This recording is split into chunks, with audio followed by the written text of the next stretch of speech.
Ny mety ho toetry ny andro any an-dranomasina ny izy masivy amin'ny 20 aprily 2024 amin'ny 9 maraina hatramin'ny sabotsy 30 aprily 2024 amin'ny 9 maraina. Ho amin'ny morontsiraka Atsinanana, Cap d'Ambre hatrany Capesta, isorana malefaka iserana. Ho avy atsimo na atsimo Atsinanana andrivotra ka ho 9 hatramin'ny 7 km isan'ora, hahatratra 5 km isan'ora indraindray.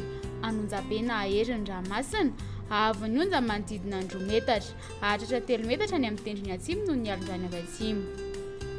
Capesta hatrany Mahanoro, andrahoana amin'ny tsitokotoko. Ho avy atsimo andrivotra ka ho 20 hatramin'ny 9 km isan'ora, anonjam-pena aherin'ny ranomasina, ahavon'ny onja 2 hatramin'ny 3 metatra, misy alondrano atonony avy atsimo.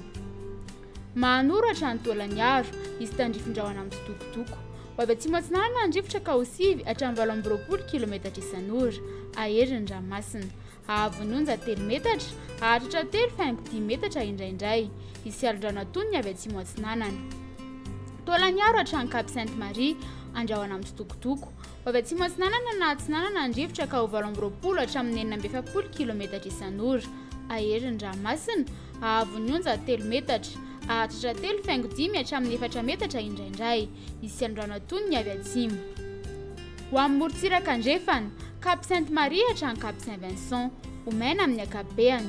Ho avy atsimo na atsimo Atsinanana andrivotra ka ho 20 hatramin'ny 9 km isan'ora, hiena miandalana rehefa ny avaratry Toliara ka ho 9 hatramin'ny 20 km isan'ora, anonjam-pena aherin'ny ranomasina, ahavon'ny onja 2,10 hatramin'ny 3 metatra, misy alondrano avy atsimo. Cap Saint-Vincent hatrany Cap Saint-André, andrahoana amin'ny tsitokotoko. Ho avy atsimo andrivotra ka ho 9 hatramin'ny 17 km isan'ora, anonjam-peny ranomasina, ahavon'ny onja 3,3 hatramin'ny 2 metatra. Cap Saint-André hatrany Analalava, andrahoana amin'ny tsitokotoko mety arahina tandrifin-drahona ny alina.